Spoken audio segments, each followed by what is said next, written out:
6 months after what galactic historians would later call the Kara-7 demonstration, the effects of that single-tank engagement were still rippling through every major military organization in known space. General Martinez stood in the briefing room of the Earth Defense Force headquarters, looking out at an audience that would have been unimaginable just a year earlier. Seated before her were military representatives from 18 different species, including War Master Gorth of the Bruthan Empire, Admiral Threxkar of the Hegemony Fleet, and High Strategist Nixara of the Altarian Confederation.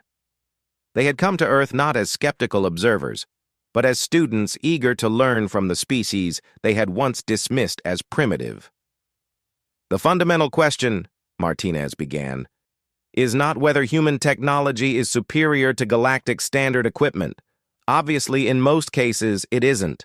The question is whether our different approach to warfare might offer some advantages that could benefit everyone." Dr. Chen activated a holographic display that showed the tactical analysis from Kara-7. The engagement demonstrated several principles that seem to have been overlooked in galactic military doctrine. First, the importance of unpredictable movement patterns in defeating targeting systems. Second, the vulnerability of energy shields to sustained electromagnetic bombardment.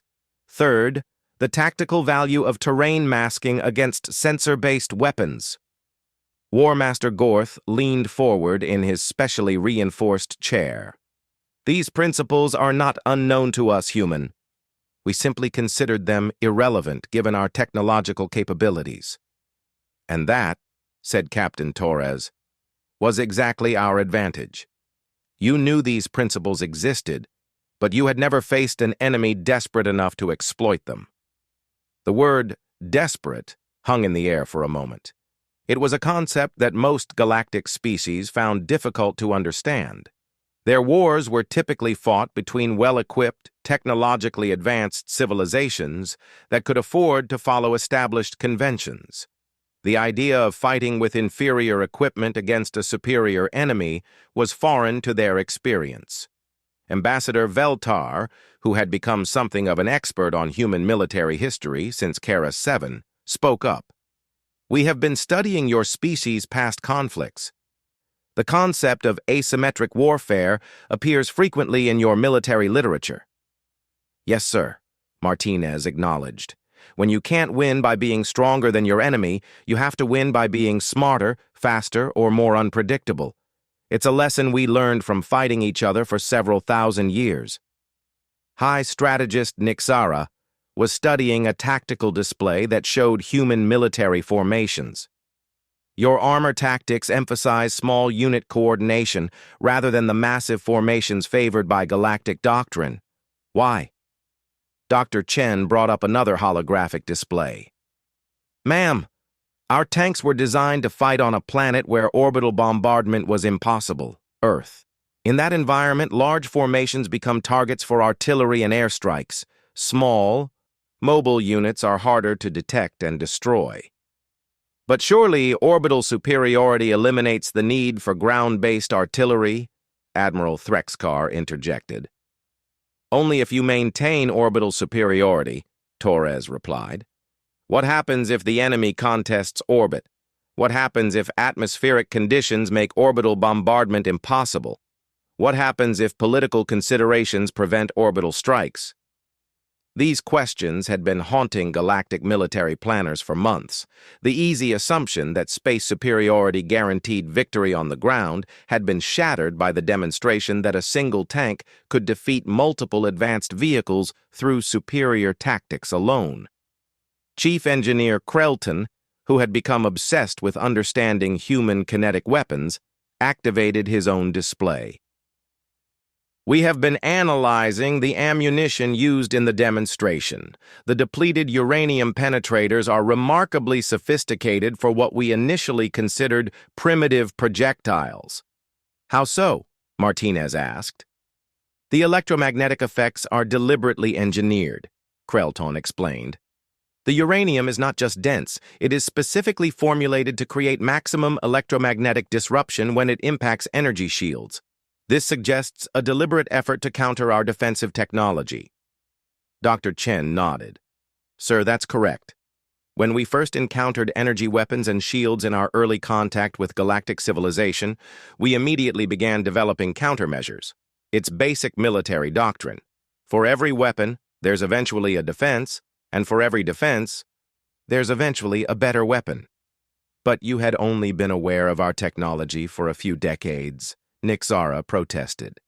How could you develop effective countermeasures so quickly? Ma'am, we had a significant advantage, Martinez replied. We were starting from scratch. We didn't have any preconceptions about how energy weapons should work or how they should be countered.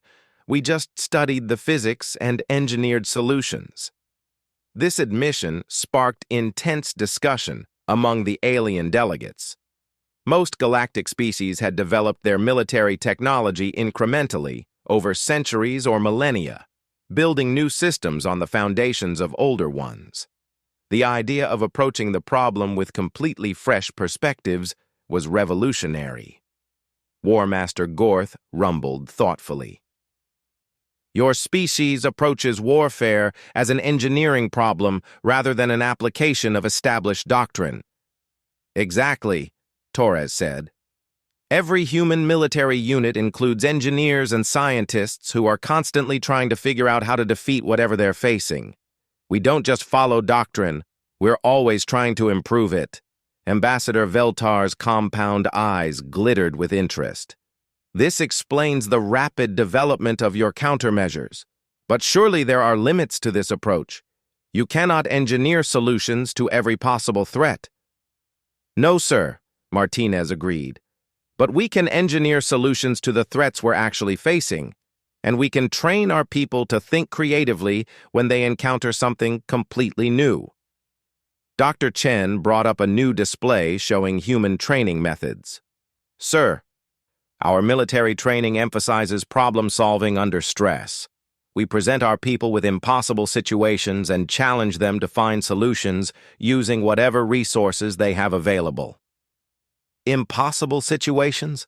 Chief Engineer Krelton's synthesized voice carried curiosity.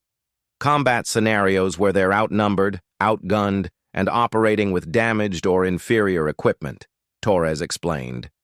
The idea is to teach them to think tactically even when everything seems hopeless. High strategist Nix Ara studied the training scenarios with professional fascination. These simulations assume that your forces will regularly face superior enemies. Ma'am, that's because they usually do, Martinez replied. Human military doctrine has always been based on the assumption that the enemy will have some advantage, better equipment, superior numbers, better positioning, or whatever. Our job is to find a way to win anyway. This philosophy was completely alien to most galactic military thinking. The major spacefaring civilizations had grown accustomed to technological parity or superiority in their conflicts. The idea of deliberately training to fight at a disadvantage seemed counterproductive. Admiral Threxkar voiced what many were thinking. But surely this approach has limitations. Against truly superior technology, tactical creativity can only accomplish so much. True, Martinez acknowledged. But truly superior technology is rarer than most people think. Usually, advanced equipment has vulnerabilities that can be exploited if you're creative enough to find them. Dr. Chen activated another display showing the technical analysis from Kara 7. Sir, the energy shields that protected the attacking vehicles were incredibly sophisticated. They could absorb enormous amounts of energy and deflect most known weapons. But they had one weakness. They were designed by engineers who assumed that kinetic weapons were obsolete. The shields could handle massive energy discharges but were vulnerable to sustained electromagnetic interference, Krelton added. A weakness that would never have been discovered if tested only against standard galactic weapons. War Master Gorth's scarred features showed grudging respect. You identified a vulnerability that we did not know existed in our own technology. Sir, we identified a vulnerability that existed in all galactic technology, Torres corrected. Energy shields, gravity drives, plasma weapons. They all depend on sophisticated electromagnetic systems that can be disrupted if you understand the physics involved. This statement sent a chill through the assembled delegates. If human kinetic weapons could disrupt energy shields, what else might they be able to affect? Every major military system in galactic use relied on complex electromagnetic processes. Ambassador Veltar was the first to voice the implications. Are you suggesting that human kinetic weapons could be effective against all galactic military technology? Not all of it, Dr. Chen replied carefully, but more of it than most people would expect. The more sophisticated your technology becomes, the more ways there are to disrupt it. High strategist Nixara leaned back in her chair, her blue features thoughtful. This is a profound tactical revelation. Our pursuit of ever more advanced technology may have introduced vulnerabilities that we never considered. Ma'am, it's not that advanced technology is bad, Martinez clarified. It's that relying exclusively on technological superiority can be dangerous. Technology should be one tool among many, not the only tool. Chief Engineer Krelton was analyzing data streams on his console. We have been conducting our own tests since Keras 7. Human kinetic weapons are indeed effective against multiple galactic defense systems. The electromagnetic interference effects are more widespread than we initially realized. How widespread? Admiral Threxkar demanded. Significant enough that we are recommending immediate upgrades to hegemony shield systems, Krelton replied. And similar recommendations have been made by every major military organization that has conducted independent testing. The admission that galactic military technology would need to be upgraded to counter human weapons was a staggering acknowledgement. It meant that a species dismissed as primitive had forced the entire galaxy to reconsider its military assumptions. War Master Gorth studied the humans with new respect. Your demonstration has changed galactic military doctrine more than any single event in recorded history. Sir, that was never our intention, Torres said. We were just trying to prove that our technology had value. You proved considerably more than that, Nixara observed. You proved that technological superiority alone is insufficient. That tactical creativity and operational flexibility are as important as advanced equipment. That assumptions about obsolete weapons can be dangerously wrong. Dr. Chen nodded thoughtfully. Ma'am, those are lessons that human military forces learned the hard way, fighting each other for centuries. We're happy to share that knowledge with allies who can benefit from it. The offer of cooperation marked a dramatic shift in galactic attitudes toward humanity. 6 months earlier, humans had been seen as useful but backward allies. Now they were being courted as military advisors and tactical innovators. Ambassador Veltar activated his communication device. The Hegemony Council has authorized me to extend a formal invitation for human military advisors to participate in our upcoming exercises against the Zarathi Collective. The Bruthan Empire would also welcome human tactical consultation, War Master Gorth added. As would the Altarian Confederation, Nixara confirmed.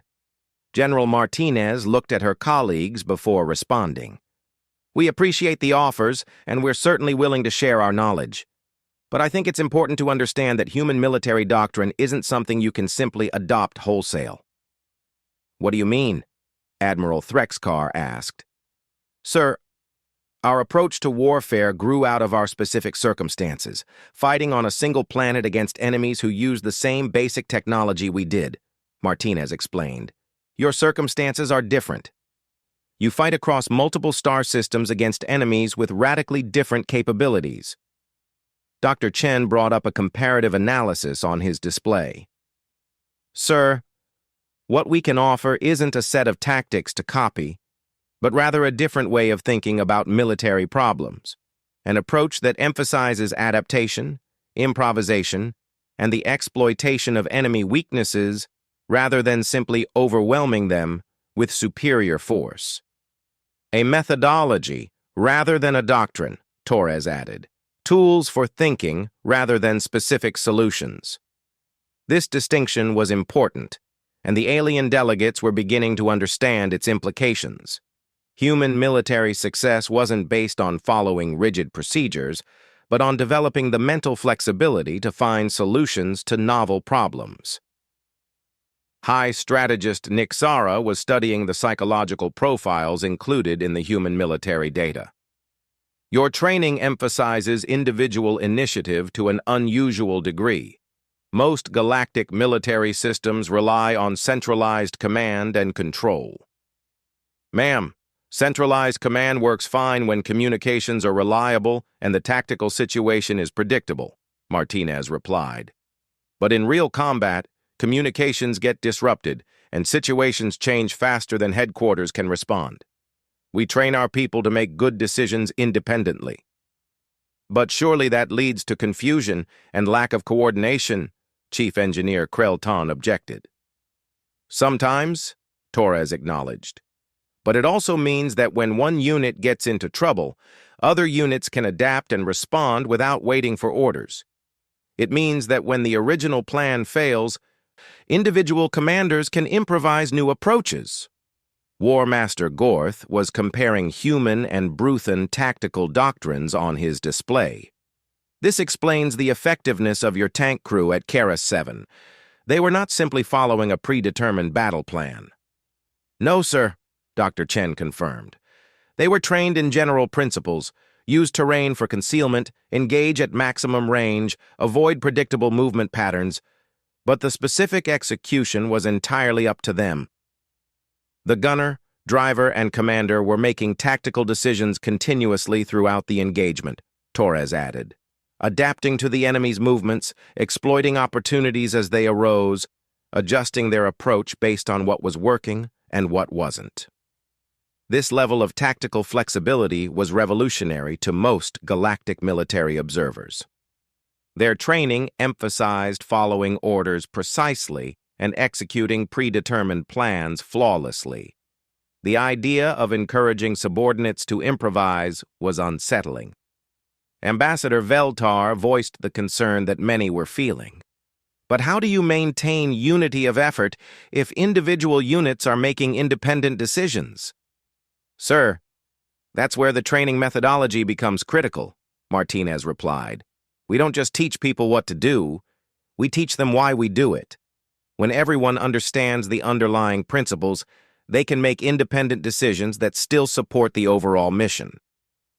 Dr. Chen activated a new display showing human command structures.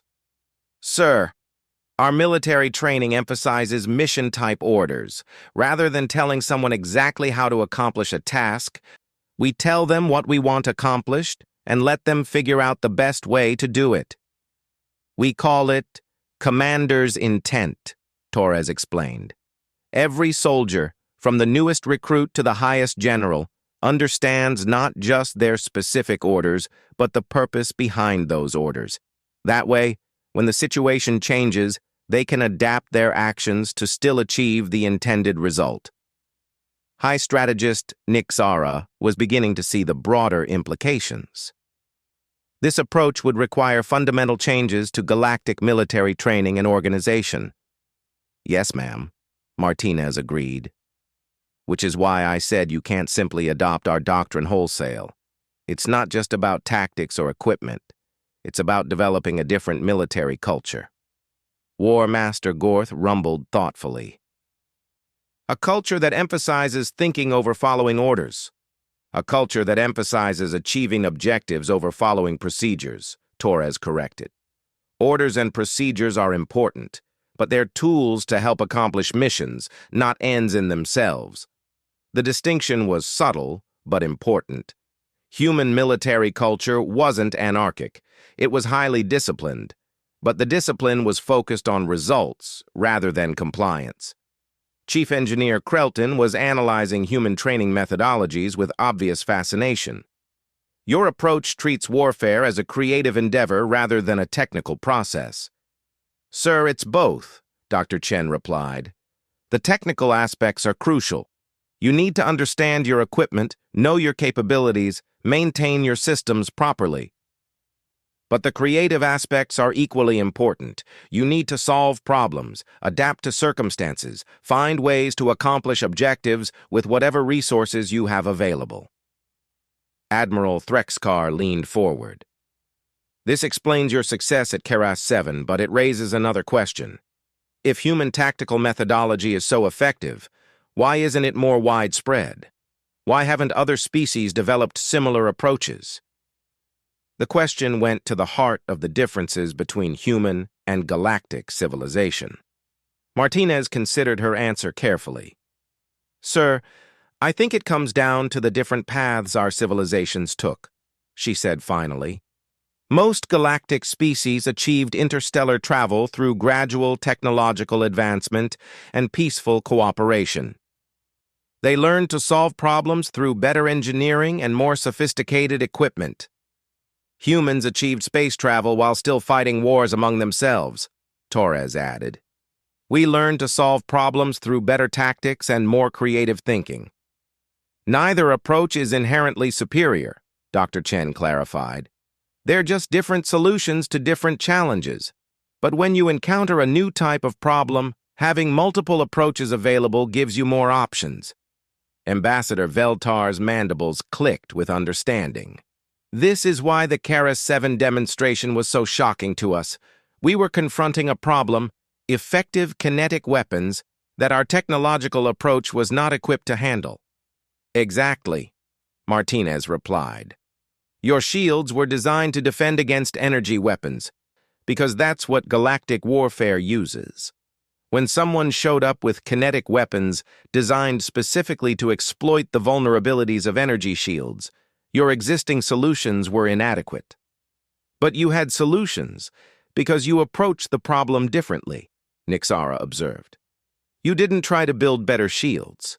You built better ways to penetrate shields. War Master Gorth was studying the tactical recordings from Keras 7 with new understanding. The effectiveness of your tank was not just about the weapons it carried. It was about the way your crew thought about the tactical problem they were facing. Yes, sir, Torres confirmed. They didn't see 6 advanced vehicles as an impossible challenge. They saw them as a puzzle to be solved. How do you defeat superior numbers with inferior equipment? How do you turn the enemy's strengths into weaknesses? How do you force them to fight on your terms instead of theirs? And they found answers to those questions, Dr. Chen added, because they had been trained to think that way from the beginning of their careers. High Strategist Nixara stood and walked to the display showing human tactical doctrine. This represents a fundamental shift in how we think about military capability. Not just what equipment you have, but how creatively you can employ it. Ma'am, that's always been true, Martinez replied. It's just that when most conflicts involve similar technology and established conventions, creativity becomes less important than execution. But when you face something genuinely new, Torres continued, creativity becomes the decisive factor. The implications were staggering. Every major military organization in the galaxy was now facing the possibility that their existing doctrine might be inadequate against enemies who thought differently about warfare. The comfortable assumptions about technological superiority were being replaced by uncomfortable questions about tactical flexibility. Chief Engineer Krelton voiced what many were thinking. If human methodology can produce such dramatic results with primitive equipment, what might it accomplish with advanced technology? The question hung in the air for a moment. The aliens had come to Earth expecting to learn about kinetic weapons and armor tactics. Instead, they were discovering that the real lesson was about military thinking itself. Dr. Chen smiled slightly. Sir, I think that's what we're all here to find out. General Martinez looked out at the assembled representatives of galactic civilization, species that had once dismissed humanity as backward and primitive, now eager to learn from human military experience. The galaxy is a dangerous place, she said quietly. There are threats out there that none of us have encountered yet. When we do face them, we'll need every advantage we can get. Advanced technology, superior numbers, better logistics, and more creative thinking. The demonstration at Kara 7 wasn't really about proving that human weapons are better than galactic weapons, Torres added. It was about proving that different approaches to the same problem can produce unexpected results. And that, Dr. Chen concluded, is a lesson that might someday save all of us.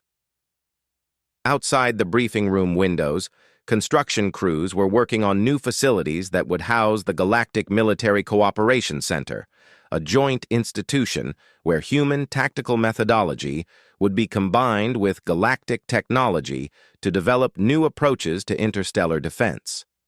The species that had once laughed at Earth's outdated tanks were now investing billions of credits to learn from the military thinking that had made those tanks so effective.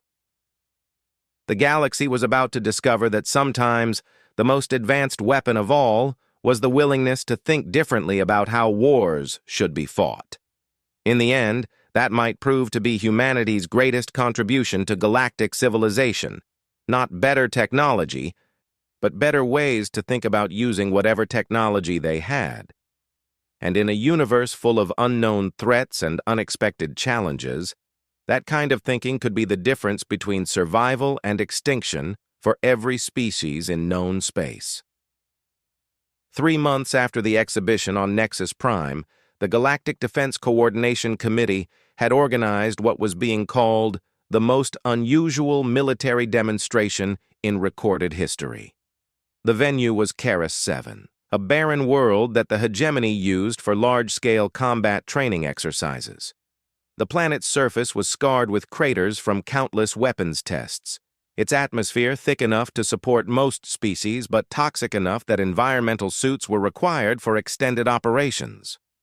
General Martinez stood on the observation platform that had been hastily constructed for the event, watching as news crews from across the galaxy set up their equipment. What had begun as a simple demonstration had somehow evolved into a major media spectacle. Representatives from 43 different species were present, including military officials from every major power in the known galaxy. The demonstration area stretched across 50 square kilometers of rocky terrain, marked with sensor arrays and monitoring equipment that would record every detail of the coming engagement. At the far end of the zone, barely visible through the dusty atmosphere, sat a single M1A2 Abrams tank, looking impossibly small and primitive against the alien landscape. "The human vehicle appears to be malfunctioning," observed Admiral Threxkar of the Hegemony Fleet. The tall, silver-skinned Hegemony officer was studying a tactical display that showed the tank's position. "It hasn't moved from its starting position in over 20 minutes. Captain Torres, who was serving as the human observer for the demonstration, shook his head. "No malfunction, sir. The crew is waiting." "Waiting for what?" "For the exercise to begin." War Master Gorth approached the group, his massive frame casting a shadow over the control console. "The opposition forces have been in position for some time. 3 Bruthan assault platforms, 2 Hegemony hover tanks, and 1 Altarian shield walker. Why does your tank not advance to engage?" The question revealed one of the fundamental differences between human and galactic military doctrine.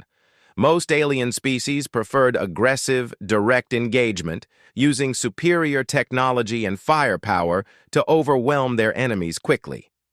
The concept of defensive positioning was foreign to them. "Our doctrine emphasizes choosing the engagement area," Torres explained. "Rather than advancing into unknown terrain, we prefer to force the enemy to come to us where possible." High Strategist Nixara, who was serving as the overall coordinator for the exercise, frowned at this explanation. "But your tank is stationary. It presents a perfect target for long-range bombardment." "Ma'am, with respect, only if the enemy can locate it accurately enough for long-range engagement." This comment sparked interest among the observers. Chief Engineer Krelton activated a sensor display that showed the battlefield from multiple angles. The human vehicle is clearly visible on all standard sensor arrays. Its heat signature alone would be sufficient for targeting. Dr. Chen, who had been quietly monitoring the communications from the tank crew, looked up from his console. "Sir, could you show us the active sensor readings from the opposition forces?" Krelton manipulated the display, bringing up the sensor feeds from the 6 vehicles that would be engaging the Abrams. The results were immediately puzzling. While the passive observation sensors clearly showed the tank's position, the active targeting sensors used by the combat vehicles showed significantly different readings. "Interesting," murmured Ambassador Veltar. "The human vehicle appears to be generating some form of interference with targeting systems." Torres smiled slightly. "Not generating, sir. We call it going hull down."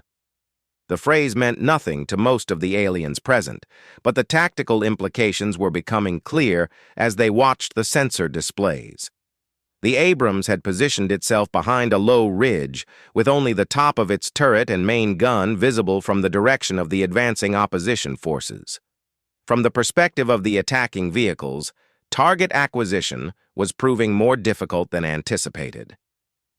"Crude but potentially effective," Admiral Threxkar acknowledged. "Though once the assault platforms achieve visual contact, the concealment will become irrelevant." "Yes, sir," Torres agreed. "That's when things get interesting." The 6 opposing vehicles were advancing across the demonstration area in a standard galactic formation, a broad line with each unit using its mobility to maintain optimal firing positions relative to the others. It was a formation designed to maximize the effectiveness of energy weapons while minimizing the chances of friendly fire incidents. War Master Gorth watched his own assault platforms advance with obvious pride. Each Bruthan vehicle was a work of art, its anti-gravity drives allowing it to skim across the rocky terrain at speeds approaching 100 kilometers per hour. Energy shields flickered around each platform, and their main guns, massive plasma cannons capable of melting through 3 meters of solid steel, tracked continuously as they searched for targets. "Contact in approximately 4 minutes, announced the tactical coordinator. "Opposition forces are maintaining standard approach vectors." Dr. Chen was monitoring multiple communication channels, listening to the chatter from both the attacking forces and the human tank crew. The contrast was striking. The alien commanders were coordinating complex maneuvers and discussing optimal firing solutions, while the human crew's communications were terse and focused. "Range 3,200 meters and closing," came the calm voice of the Abrams commander over the human channel. "Thermal sight has good resolution on lead target," reported the gunner. "Wind is negligible. Atmosphere density is within normal parameters," added the loader. The clinical precision of the human crew's preparations was in stark contrast to the more elaborate tactical discussions happening among the attacking forces. While the aliens were considering formation adjustments and optimal engagement protocols, the humans were simply preparing to shoot. High strategist Nixara noticed this difference as well. "Your crew seems remarkably unfocused," she observed. "Ma'am, they're tank crew," Torres replied. "This is what they do. But surely they must be concerned about facing superior numbers and technology." Torres considered the question seriously. "I'm sure they are, ma'am. But concern and fear are different things. These men have been in combat before." The statement drew surprised looks from several observers. Most galactic military personnel were trained extensively, but had rarely seen actual combat. The relatively peaceful nature of interstellar relations meant that most conflicts were resolved through diplomacy or economic pressure rather than warfare. "Combat against whom?" War Master Gorth demanded. "Your species has no interstellar enemies." "No, sir, but we fought each other for several thousand years before we developed space travel. These particular crew members served in 3 separate conflicts on Earth before joining the Defense Force." This information cast the demonstration in a new light. While the attacking forces were operating advanced technology under training conditions, They were facing an enemy that had learned to fight in actual life-or-death situations. "Range, 2,800 meters," came the voice from the Abrams. "I have a good track on the lead target. Bruthen assault platform, bearing 047. Load Sabot."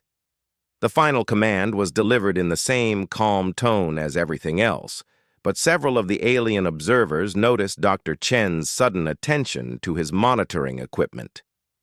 "Sabot?" Admiral Threxkar asked. "Armor-piercing round," Torres explained.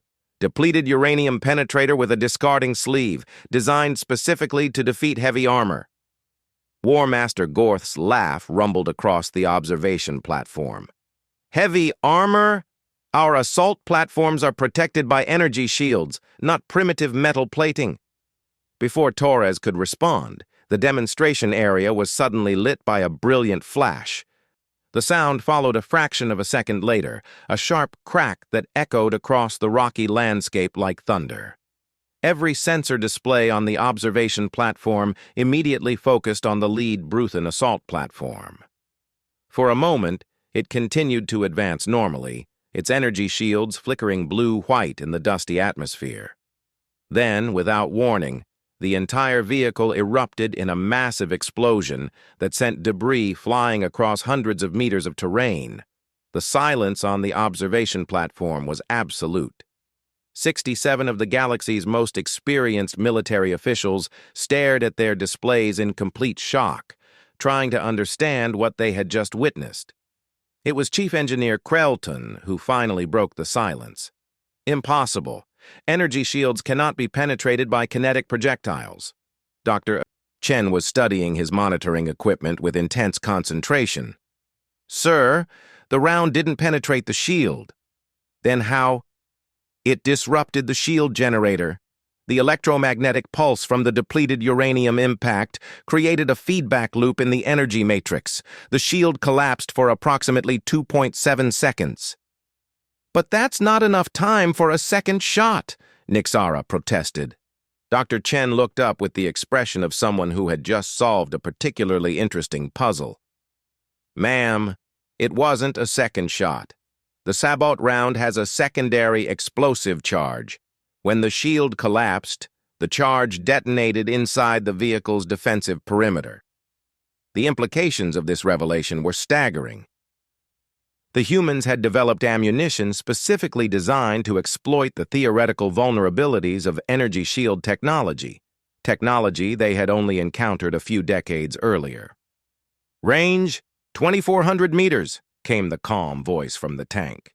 The remaining 5 attacking vehicles had stopped their advance and were frantically trying to understand what had happened to their lead unit.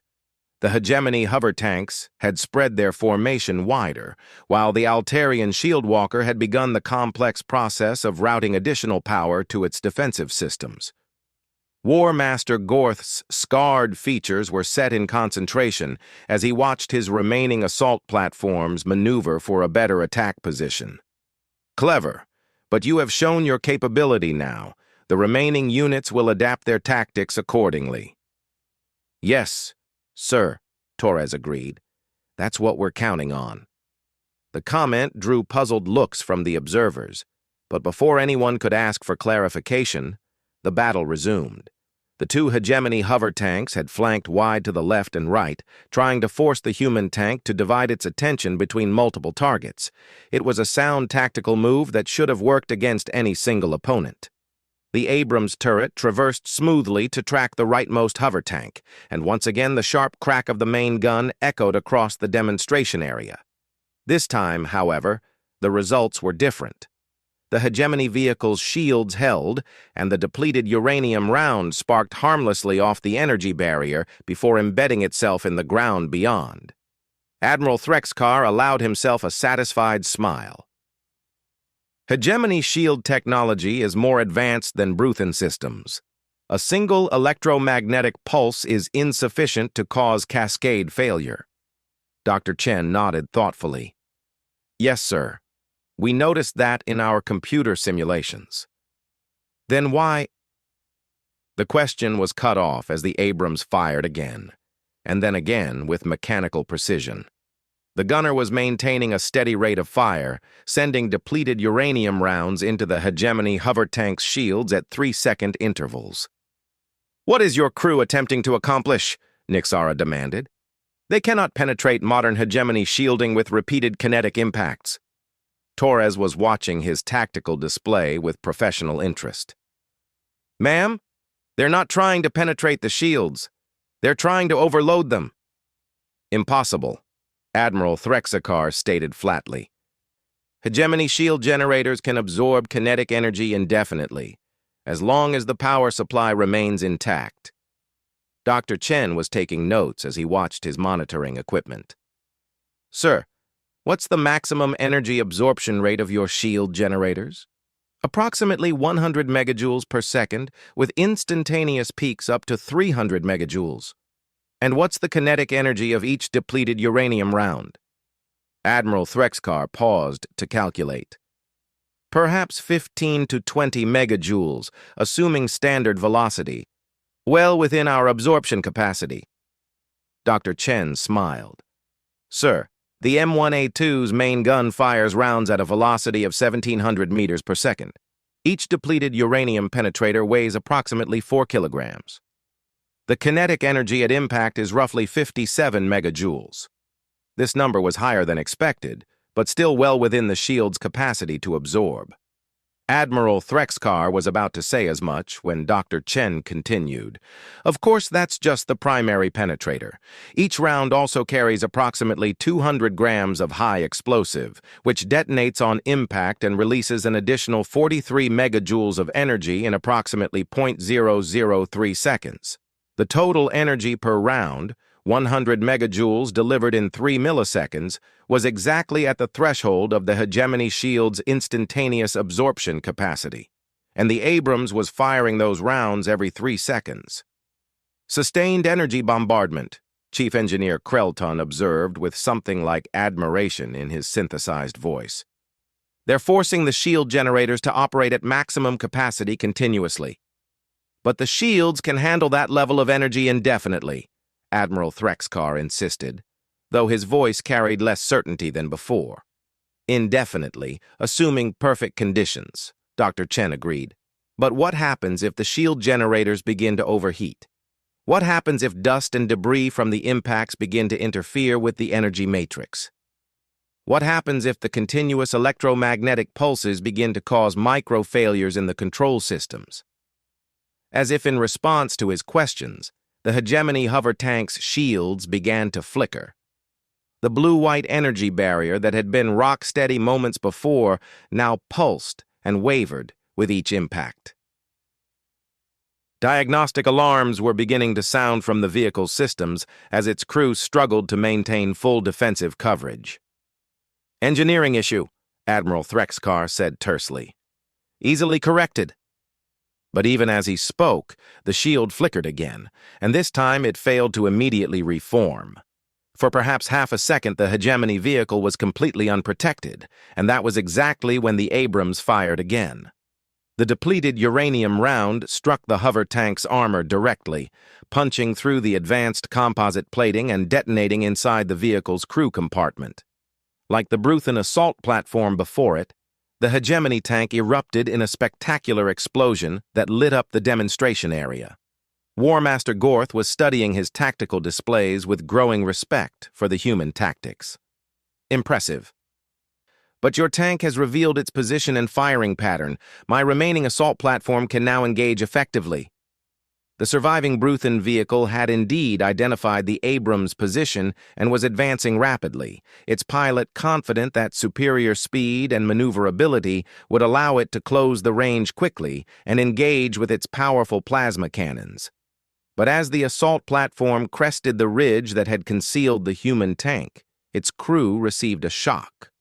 The position that their sensors had identified as the source of the gunfire was empty, nothing but disturbed earth and the lingering heat signature of recent engine activity. "Where is it?" War Master Gorth demanded. Captain Torres was grinning openly now. "Sir, our tank crews train in something called shoot and scoot tactics. You fire from one position, then immediately move to another before the enemy can return fire.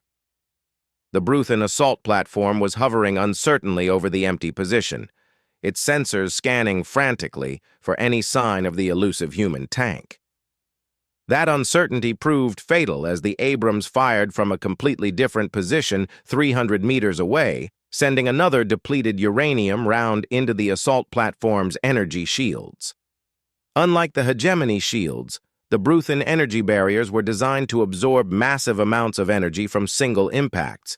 They could easily handle a direct hit from their own plasma cannons. But they were not designed for the kind of sustained electromagnetic bombardment that the human rounds were delivering. The first shot destabilized the shield matrix. The second shot, fired 3 seconds later, caused a cascade failure that brought down the entire defensive system.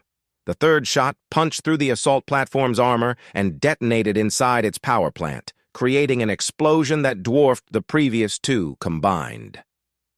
In less than 6 minutes of actual combat, the human tank had destroyed 3 of the 6 attacking vehicles using tactics and weapons that most galactic observers had dismissed as primitive. High strategist Nixara was studying her tactical displays with intense concentration. The remaining units are the second hegemony hover tank, another Bruthen assault platform, and our Altarian shield walker. They need to coordinate their attack more effectively. The 3 surviving vehicles were indeed attempting to coordinate, but they were facing a problem that galactic military doctrine had never adequately addressed. How do you fight an enemy that refuses to stay in one place long enough to be targeted? The Abrams had moved again, taking advantage of the terrain to break visual contact with its opponents. The alien crews could track its general movement through sensor readings, but obtaining the precise targeting information needed for accurate long-range fire was proving impossible. "Thermal bloom from engine exhausts," reported the pilot of the second Bruthen assault platform. "Target is approximately 800 meters north of previous position." "Confirmed," replied the hegemony hover tank commander. "I have intermittent sensor contact." The Altarian shield walker, meanwhile, was attempting to use its superior sensor systems to maintain continuous tracking of the human vehicle. The massive bipedal machine was the most advanced unit on the battlefield, equipped with sensors that could theoretically track a target through nearly any concealment. But theory and practice were proving to be 2 different things. The M1A2's relatively low heat signature and the dusty atmosphere of Keras 7 were combining to make sensor locks difficult to maintain. Every time one of the attacking vehicles thought it had a clear target, the tank would disappear behind another ridge or into another depression. "This is not how warfare is conducted," Admiral Threxkar observed with obvious frustration. "Modern battles are fought at range with precision weapons, not this guerrilla nonsense." Dr.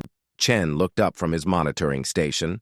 "Sir, with respect, modern battles are fought however the participants decide to fight them. There's no rule that says you have to engage on the enemy's terms. There are accepted protocols, which work fine when both sides agree to follow them," General Martinez interjected as she joined the group on the observation platform. The human commander had been monitoring the exercise from the command center, but the growing tension among the observers had drawn her attention. "General, your tactics are highly irregular," High Strategist Nixara observed. "Civilized warfare requires a certain degree of predictability." Martinez raised an eyebrow. "Ma'am, I wasn't aware that our enemies had agreed to be predictable." The comment highlighted another fundamental difference between human and galactic military thinking. Most alien species had developed warfare as an extension of diplomacy, a formalized process with established rules and conventions. The idea of warfare as an unpredictable, chaotic struggle for survival was foreign to their experience. On the battlefield, the 3 remaining attacking vehicles were discovering the limitations of their advanced technology when faced with an opponent that refused to fight according to established conventions. The Altarian shield walker had finally managed to obtain a solid sensor lock on the human tank, but when it fired its powerful particle beam weapons, the target was no longer where the sensors indicated it should be. "Impossible," muttered the shield walker's commander. "The targeting computer shows a direct hit." "Negative," replied his gunner. "Target has displaced approximately 50 meters from projected impact point." The problem was that galactic targeting systems were designed to engage enemies that moved in predictable patterns at consistent speeds. The Abrams, however, was being driven by a crew that had learned to survive by being unpredictable. They would accelerate suddenly, then brake hard, then change direction without warning, making it impossible for the alien targeting computers to calculate an accurate firing solution. War Master Gorth was beginning to understand the tactical challenge his forces were facing. "The human vehicle is using random movement patterns to defeat our targeting systems." "Not random," Torres corrected. "Evasive. There's a difference." Before the War Master could ask for clarification, the battlefield erupted in sound again as the Abrams fired from yet another position. This round struck the second hegemony hover tank, beginning the same process of shield degradation that had doomed the first one. But this time, the alien crews were ready with a response. Instead of trying to maintain their formation, all three remaining vehicles converged on the human tank's position simultaneously, attacking from different angles to prevent another disappearing act. It was the correct tactical response, and for a moment it seemed as if it might work. The Abrams found itself caught in the open, with hostile vehicles approaching from three directions at high speed. The alien commanders were confident that their superior numbers and firepower would finally tell. They had not counted on the lethality of human gunnery at close range. The tank's turret traversed with mechanical precision, and the main gun fired 3 times in 9 seconds, once at each approaching enemy.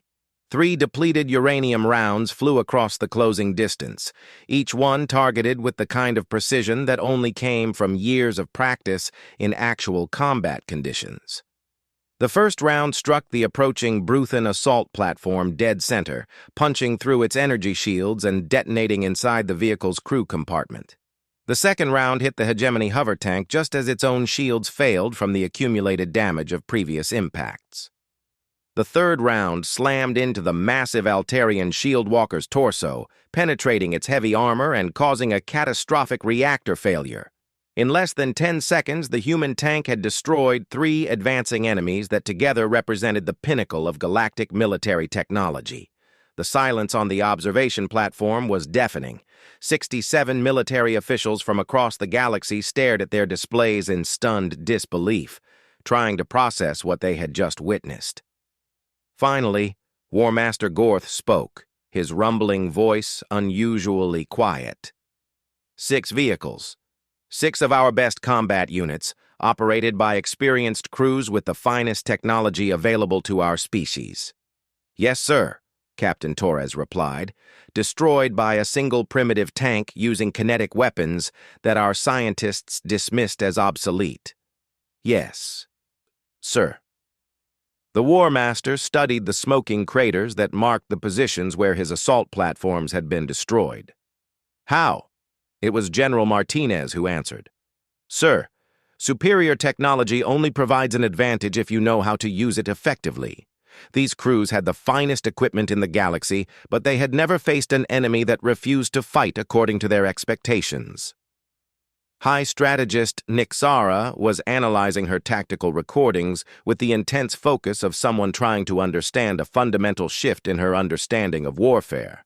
"Your crew used terrain, mobility, and unpredictable tactics to negate our technological advantages." "And superior marksmanship," Dr. Chen added.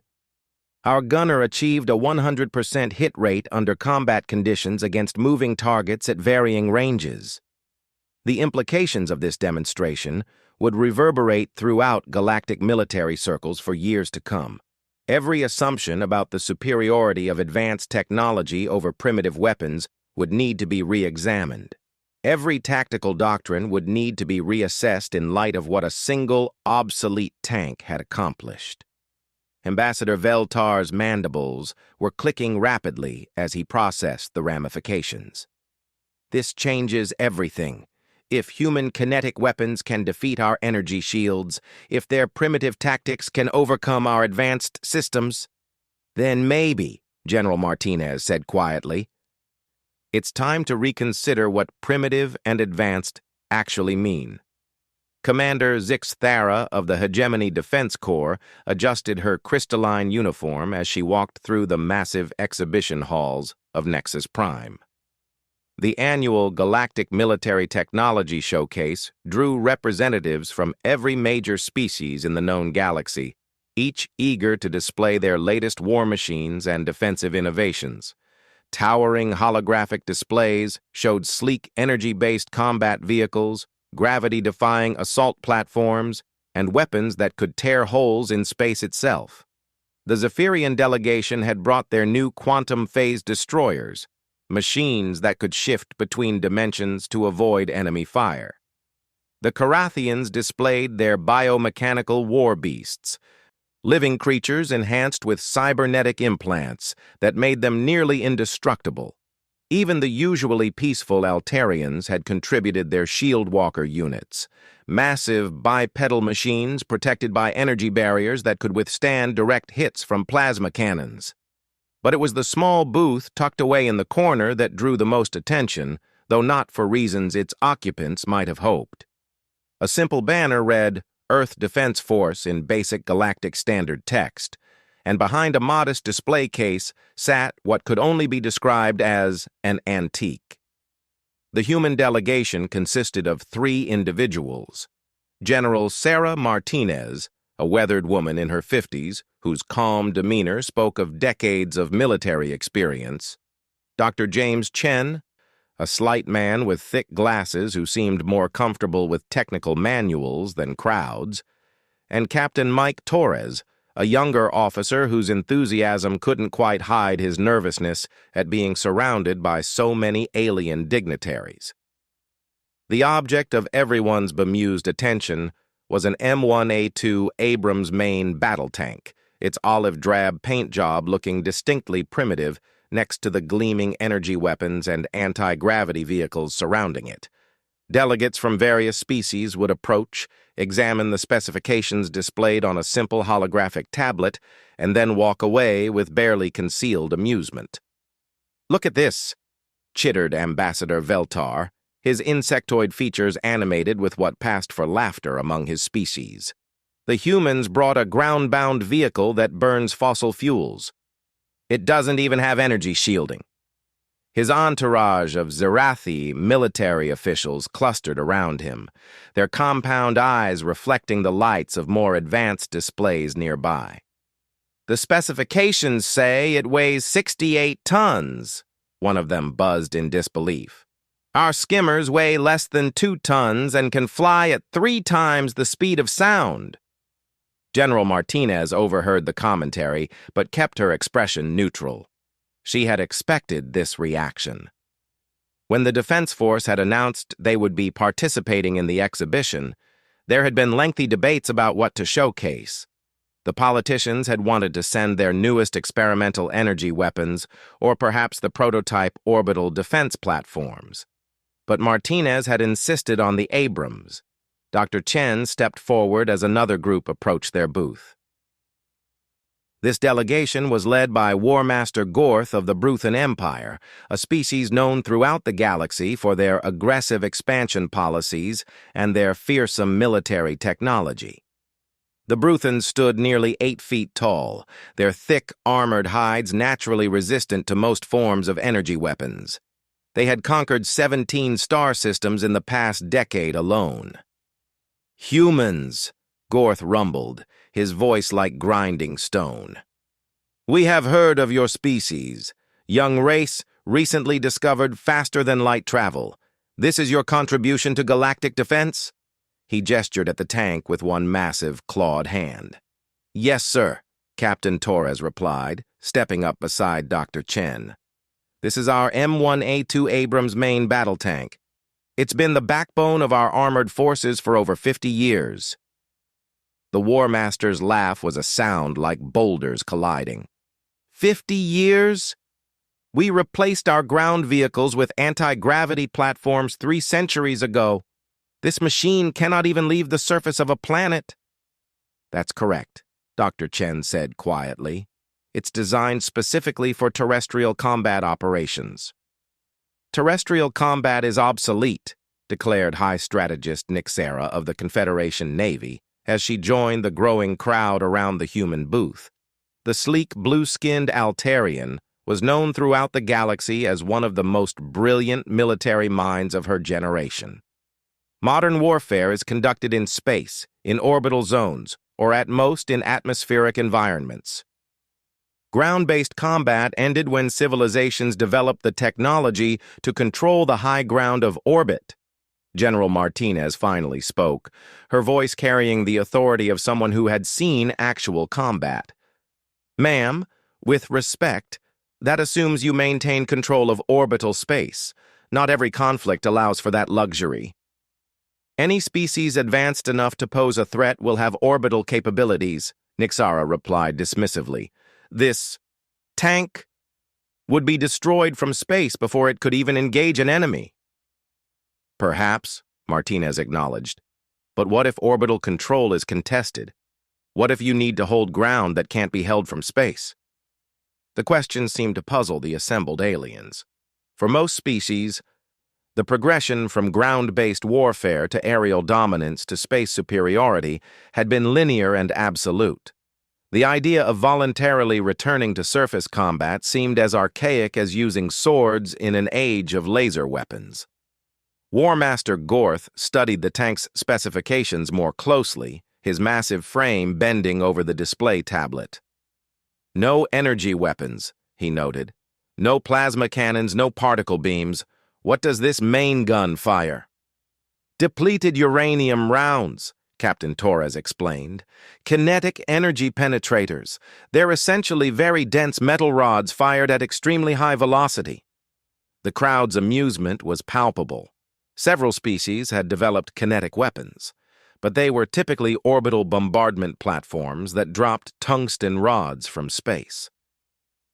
The idea of firing small metal projectiles from a surface vehicle seemed quaint.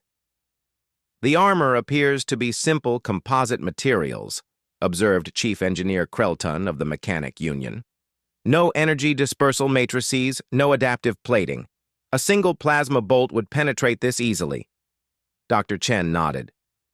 You're probably right about a direct plasma hit, but the armor is designed differently. It's meant to absorb and deflect kinetic energy, to spread impact force across a wide area. Kinetic energy? Krelton's mechanical voice synthesizer produced something resembling a chuckle. What enemy still uses kinetic weapons? The humans exchanged glances. It was Captain Torres who answered. We do, sir. All of our weapons are kinetic-based. Bullets, artillery shells, tank rounds, they all operate on the principle of accelerating mass to high velocity. This admission was met with renewed laughter from the assembled crowd. Energy weapons had been standard across the galaxy for millennia. The idea of a species still relying on throwing rocks, however sophisticated those rocks might be, was almost endearing in its primitiveness. Ambassador Veltar turned to his colleagues. No wonder they were nearly extinct when we discovered them. They're still fighting with Stone Age technology. The comment wasn't entirely unfair. Humanity had indeed been discovered relatively recently, and their first contact with galactic civilization had not gone smoothly. A hegemony survey ship had detected radio transmissions from Earth, just as humanity was emerging from what they called World War II. The initial cultural exchange had been difficult. Humans were seen as a primitive, aggressive species that had somehow stumbled onto radio technology without developing the philosophical maturity that usually preceded such advances. It was only Earth's abundant natural resources and strategic location near several contested systems that had earned humanity a grudging acceptance into the galactic community. Even then, most species viewed humans as useful but backward allies, good for mining operations and basic manufacturing, but hardly a military force to be taken seriously. General Martinez watched the crowd's reactions with the patience of someone who had spent her career being underestimated. She had fought in 3 separate wars before humanity had achieved faster-than-light travel, had seen what human weapons could do when properly employed. But she also understood that explaining the effectiveness of kinetic weapons to species that had never faced them was like describing color to the blind. High strategist Nick Zara was examining the tank's mobility specifications. "Maximum speed of 45 miles per hour on roads," she read aloud. "Our hover tanks can exceed 200 miles per hour over any terrain." "Different design philosophies," Dr. Chen replied. "Speed isn't always the primary consideration." "What is then?" asked War Master Gorth. "Survivability," Martinez answered. "This tank is designed to take punishment and keep fighting. It's built to operate in contested environments where speed might make you a target rather than an asset." The War Master's scarred face showed skepticism. "Our assault platforms have shield generators that can deflect any known weapon. They don't need to absorb punishment because nothing can touch them." "What happens if those shield generators fail?" Captain Torres asked. "They don't fail," Gorth replied with absolute confidence. "Redundant power systems, backup generators, emergency cells. Shield failure is virtually impossible." The humans didn't argue the point, but their skeptical expressions weren't lost on the more observant members of the crowd. It was Ambassador Veltar who finally voiced what many were thinking. "You seem unconvinced by our defensive technologies, humans. Do you believe your primitive kinetic weapons could somehow penetrate modern energy shields?" General Martinez considered her answer carefully. The truth was that humanity had run extensive computer simulations based on captured energy weapon technology, and the results had been interesting. But sharing that information would be premature and potentially inflammatory. "We believe different threats require different responses," she said diplomatically. "Our technology has evolved to meet the challenges we've faced." "Which have apparently been quite limited," Nick Zara observed. "Your species has never fought a real war against an advanced civilization." It was a fair point, and one that stung because it highlighted humanity's isolation in galactic affairs. While other species had centuries or millennia of interstellar conflict experience, humans had only been aware of alien life for a few decades. Their military doctrine was based entirely on fighting other humans, which most galactic observers considered irrelevant to modern warfare. Dr. Chen stepped forward again, his quiet voice somehow carrying clearly over the crowd's murmur. "If I might ask, how often do your various species actually fight ground campaigns? How many of your recent conflicts have involved holding or taking terrestrial positions?" The question sparked some debate among the aliens. Space battles were common enough, and orbital bombardment was a standard tactic for reducing enemy positions. But actual ground combat, putting soldiers on a planet's surface to take and hold territory, was relatively rare in galactic warfare. "Ground assault is primarily for occupation after orbital victory," explained Chief Engineer Krelton. "Once space superiority is established, surface resistance typically surrenders rather than face bombardment." "But what if they don't surrender?" Torres pressed. "What if the ground forces are dug in too deeply for orbital bombardment to be effective? What if the terrain or atmosphere makes aerial assault impossible?" Again, the question seemed to puzzle the aliens. Most species had developed warfare doctrines that avoided such complications entirely. Why fight a difficult ground campaign when you could simply blockade a planet from space and wait for surrender? War Master Gorth's laugh rumbled through the exhibition hall. "Human, you speak of problems that do not exist. Any species foolish enough to resist orbital blockade deserves whatever fate awaits them." "But they do exist," General Martinez said quietly. They exist every time someone decides that dying on their feet is better than living on their knees.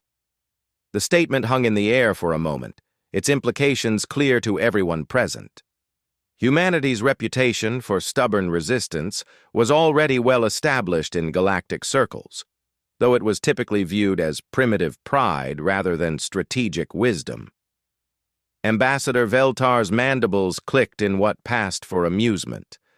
Ah, yes, the famous human refusal to surrender. Very admirable in a crude sort of way, but ultimately irrelevant when faced with superior technology. Perhaps, Martinez acknowledged. But technology is only as good as the doctrine that employs it, and doctrine is only as good as the experience that shapes it. Experience fighting primitives with primitive weapons, Nixara pointed out. Hardly applicable to modern warfare. Dr. Chen had been quietly operating his tablet during this exchange, and now he looked up with the slightly distracted expression of someone who had been running calculations. "Ma'am, if I might ask about your shield technologies, what power requirements do they have?"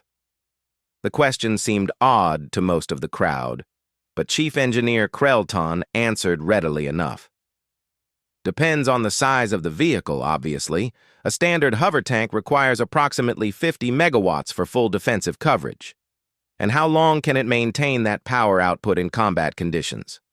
"Indefinitely, assuming the fusion reactor remains undamaged." Dr. Chen nodded thoughtfully. "And the shield generators themselves, are they vulnerable to electromagnetic pulse effects?" This question caused some shifting among the crowd. EMP warfare was well known in galactic circles, though most species had developed adequate shielding against it. "Modern shield generators have EMP protection," Krelton replied, though his synthesized voice carried a note of uncertainty. "Though a sufficiently powerful electromagnetic pulse could theoretically cause temporary disruption." "How temporary?" "Perhaps 3 to 5 seconds for the systems to reset and restart." Dr. Chen made a note on his tablet. "And during those 3 to 5 seconds, would the vehicle be vulnerable to kinetic attack?" The implication of the question was beginning to dawn on the more astute members of the crowd. Chief Engineer Krelton's mechanical features shifted in what might have been concern. "Theoretically, yes, but generating an electromagnetic pulse strong enough to disrupt modern shielding would require enormous amounts of energy, more than any ground-based weapon could produce." Dr. Chen smiled slightly. "Define enormous amounts of energy." Before Krelton could answer, War Master Gorth interrupted with another dismissive laugh. "You speak in hypotheticals, human. Your primitive tank carries no EMP weapons. It cannot even generate its own electromagnetic pulse." "Actually," Captain Torres said, consulting his own tablet, "it can. Any large electrical system produces electromagnetic fields when it's damaged or destroyed. And some of our rounds are specifically designed to create electrical disruption on impact." This was news to most of the aliens present. The idea of weapons designed to exploit technological vulnerabilities rather than simply overwhelming them with superior force was foreign to most galactic military thinking. Ambassador Veltar's compound eyes glittered with what might have been interest. "You design weapons specifically to counter energy shields?" "We design weapons to counter all types of defenses," General Martinez replied. "It's a basic principle of military engineering. For every shield, there's eventually a sword that can penetrate it." High strategist Nixara shook her head. "Impossible. Our shield technology is centuries ahead of your electromagnetic weapons." "Maybe," Martinez acknowledged. "But our electromagnetic weapons are designed by people who spent centuries fighting other people who were trying very hard to kill them. That tends to focus the mind wonderfully." The comment drew some uncomfortable looks from the crowd. Most galactic species had achieved interstellar travel through cooperation and gradual technological development. The idea of a species that had reached space while still actively fighting wars among themselves was unsettling. Dr. Chen looked up from his calculations again. "Sir, what's the effective range of your hover tank's main weapons?" War Master Gorth straightened proudly. "Our plasma cannons can engage targets at ranges of up to 10 kilometers with perfect accuracy. And beyond 10 kilometers? Atmospheric interference begins to degrade the plasma beam. Accuracy drops significantly beyond 12 kilometers. Dr. Chen nodded and made another note.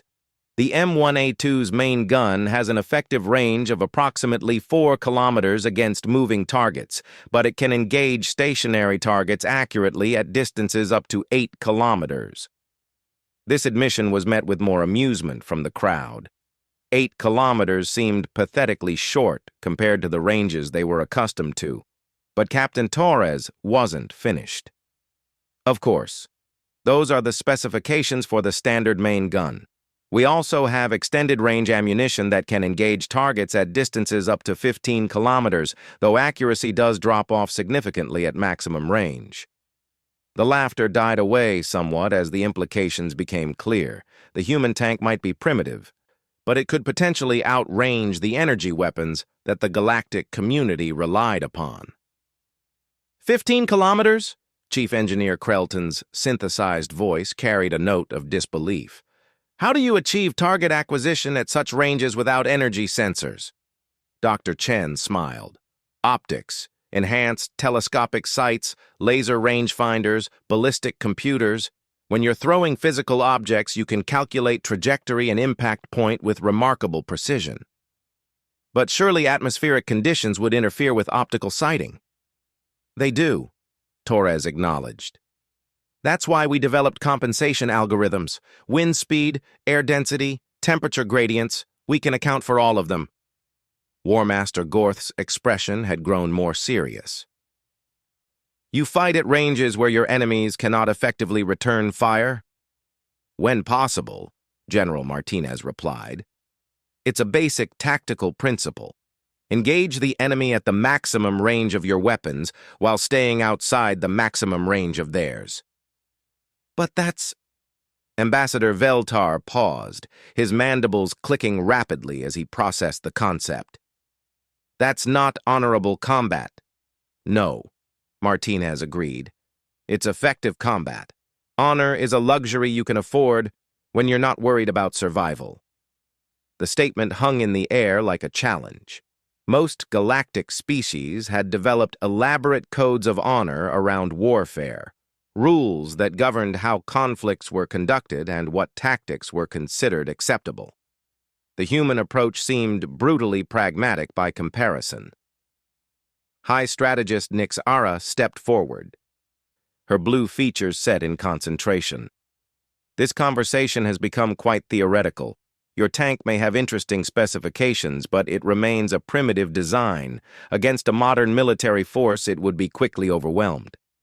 General Martinez met the Altarian's gaze steadily. "Ma'am, that may very well be true, but I'd be curious to test that assumption." "Test it?" War Master Gorth's rumbling voice carried a note of interest.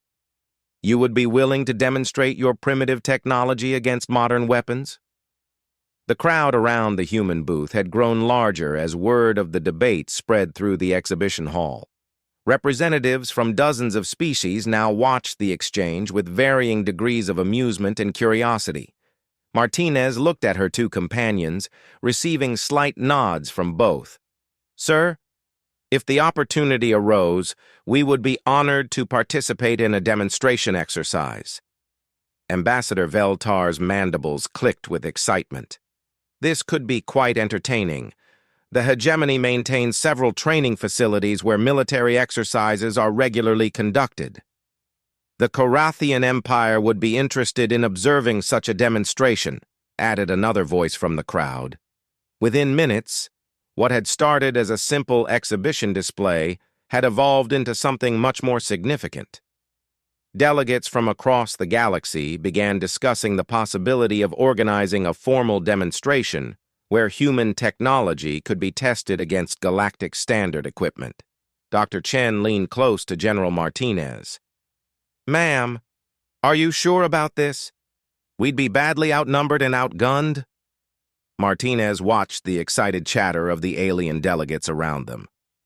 "Doctor, sometimes the best way to prove a point is to let people discover it for themselves."